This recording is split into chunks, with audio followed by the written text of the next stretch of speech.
Welcome everyone, my name is Kamil, and today we'll discuss Overkill in Total War games. Why people do it, and how to avoid it. Let's begin.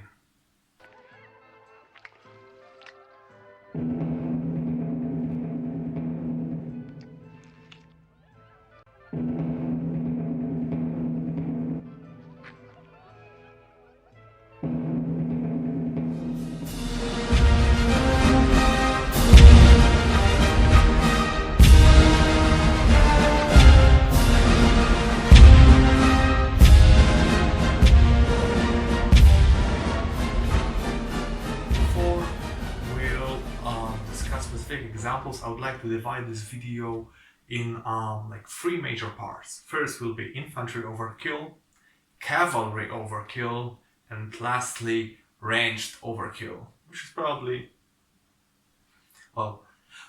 the main source of overkill in these games. So without further delay, let's focus on infantry first. So one might say, okay, how do you do an overkill with infantry? And that's pretty easy. You put too many units against a single enemy target. These units could be set up to do other stuff than just pile up on one unit. And why this happens is, well, people in their heads, and I did the same thing too, is that we think that if we just put enough of infantry against one enemy unit, they will die faster, and that makes sense. But it also doesn't when you put more thought into it. Okay, let's get an example from a historical game. Okay, so you have a unit of hoplites, and you have three of your infantry units, let's say Principe, Roman Principe, heavy infantry, and you just select these three units, right click on enemy hoplites, and you just leave them there. And after a couple of minutes you might think, hey, these guys are still fighting, but they're outnumbered, what the heck? And usually it's that, well, you didn't flank with these units, you just select three units that just piled up against one enemy target, and they didn't utilize stuff like flanking properly. They're just all trying to come in at the nearest side of the unit, let's say front. So they're just standing in front of the unit. Some of guys are definitely trying to go around the flanks, but it's not efficient if you would let's say send one unit on Principe frontally and two from the sides. It would have much better effect both on morale and speed of kills done by them. So that's one of such cases. And the other reason why it does not work, why it doesn't make sense, especially in terms of Total War games, is that fatigue is really important. If you send three units against enemy target, they basically get in a way of charger. If they try to charge in, they won't get such a nice charge because soldiers, allied soldiers, will push each other around, so they won't reach enemy with full impact. And then when the melee starts, they just get mixed in, and they basically can't utilize their numbers because you have only limited frontage of the enemy. If you have 1,000 people to engage, and you have 10,000, but it's just a narrow path, it doesn't matter how many people you have. It's basically Spartans and Persians at Thermopylae. You can't utilize your numbers. You're just wasting your numbers. And this is the same case. You just waste your precious numbers on a pointless grind. So when you have this few units selected to attack one enemy unit, and then just pile up at the front, they get fatigued, they get mixed in, and they are just pretty much useless when you think about the grander scheme of how much you can do with these units if they are not bundled together. And yeah, that's it for infantry. Now let's move to cavalry.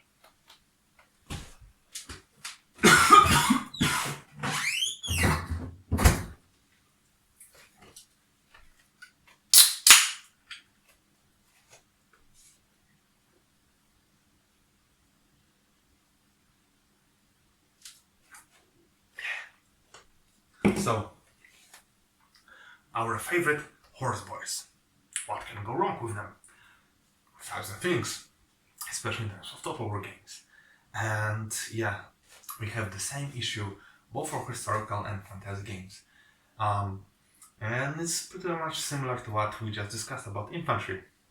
Is that players just want to get quick results, so they select few units and engage one target. And again, horses get into each other, they just, the whole charge get messed up, they stop in place, slow down, and not many kills from the charge.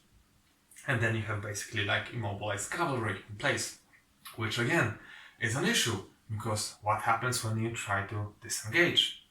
Well, horses are mixed in, so they're like slower to get away from the enemy, and you might take just extra casualties for no benefit of it.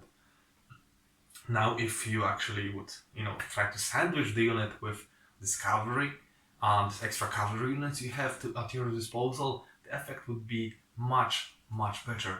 And yeah, it's both valid for historical and fantasy games. I would say even more for fantasy games because of how important HP system is there. So you'll get much nicer results from like a sandwich charge from two sides than just one charge that won't do much. Especially if you have like guys like Dragon Prince of Kaldor. They have such a high mass that when they throw their targets away, like it doesn't matter if you have extra units charging together, because when the guys are basically flying away, they are not taking extra damage from it. And we need to remember, charge bonus is being applied to both melee attack and melee damage of units for some extra time after charge, depending on the game. Could be like 10 seconds, 15 seconds, whatever, but it's very important to fully utilize it. And you won't do it if you just mix in units together that are being slowed down. Third point, ranged units. Now, this is where it gets interesting, because it comes in variety of cases. It can be both with artillery, it can be both with like archers, and it can be with magic. And arguably, I think also ranged overkill is the most fun. We can have, especially in games like Shogun 2 Fall of the Samurai, when you can get basically like Gatling guns. But yeah, so what can be an overkill, like considered an overkill in terms of Total War ranged units? Is very important because it goes along with health points and health point system. This means that even if you spend a lot of ammo on a target, you might not get results you hope for right away, because you just deplete HP of the unit rather than actual like kills done on the unit, which can be often misleading, which I already discussed in my previous video, what people get wrong about missile units in Total War games. But here it's extremely important. You might think that your ranged units are not doing their job because they are not getting kills, but it's important how much HP they actually deplete in the same time. So what people do then, they just grab few units and just well on one target to get many kills in the same time. But often this is pretty much an overkill.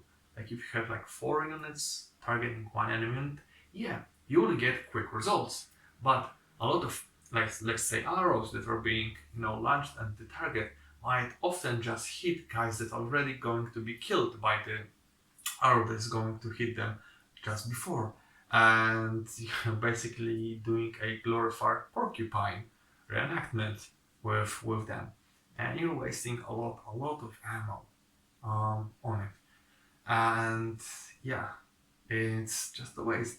Or what people other thing that people often do is like with horse archers, their main strength is mobility. You don't want to just select few of them and attack one target, often like the front of the target, which means you're just wasting ammo on the shields. Missile units and cavalry units, they are supposed to target enemies when they are weakest, which is like flanks, front, rear. And it might be difficult with infantry units, but cavalry, like missile cavalry, go around and shoot. Don't waste your ammo. Um, I would say like playing a faction like Parthians is a great example of a potential overkill because of insane amount of micromanagement you need to do with them to be efficient, which is both great and annoying because you can get ridiculously good, like death to kill ratio with them, but also it takes a lot of time and like mental strength to master it. So if you have like let's say three horse archers, you maybe just want one of them to target like front of enemy to grab their attention, maybe even go after them, and you want two other units to round around and then attack enemy exposed. But what you often don't want to do with ranged units is actually destroy enemy units. Sounds baffling. You might just want to go to downvote this video. Please stop, let me explain. This is due to, again, health point system. Ranged units are not supposed to road enemy targets. They can, and if you buff your units alright, they will, but it's a waste of ammo. You just want to do enough damage that whatever hits them next will be enough. So let's say you have the 3 horse archers, you're attacking one unit of Roman legionaries, and let's say the unit of legionaries has 160 men, and you already killed 100 of them, with just 60 men left. So are you going to still attack them with your horse archers and spend your ammo, or maybe just fall back and send in one unit of cataphracts that will most likely destroy this already bled to near death and wounded, injured unit of legionnaires? I'm pretty sure that one charge will be enough. If not, they won't be staying there long enough to cause any further trouble for you. And just think about it. It's really important to plan ahead with stuff like this. Like you want your ranged unit to just switch between targets, just weaken them enough to make them like not a threat. Because even elite units, if they are down to like 1/3 of their number, and even if they are like still in the fight, they won't last long. It's also extremely satisfying with like I said, Parthians. You just can have like 16 horse archers and 4 like cataphracts or other heavy shock cavalry units, and you just want the cataphracts to chill in the back, horse archers to pick their targets, and then you just send in cataphracts, and you either like sandwich isolated and depleted units, or even just do like regular frontal charges on whatever is left on the field, and voila, you are victorious. And yeah, similar case applies to artillery units. It's often tempting to focus fire on enemy units, on like let's say you have like 2 units of cannons, and you just want to focus them on one enemy unit. But keep in mind, artillery units have a very high spread most of the time in most of the games. So their cannonballs will fly all over the place, especially like if you have like rocket artillery. This will go off the mark most of the time. So instead of trying to focus on one space, you want to maybe spread out your fire so it will cover a bigger amount of the battlefield and cause potentially much more damage. And yeah, that's it. That's the concept of overkill in Total War games. Hopefully what I just described over past, I'm not sure how many minutes, will be useful to you. Maybe it was already obvious for you before, points for you. It's good. And if not, just try to have this, whatever I said in this video, in the back of your head when you will have your next battle. And this can save you a lot of headache, or maybe save you some complaints you would have against specific games or mods just because you haven't utilized your forces properly.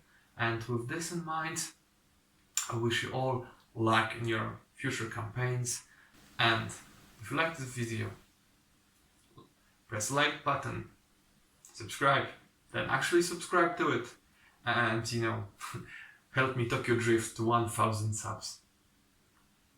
See ya guys, and remember, history and in this case Total War are awesome.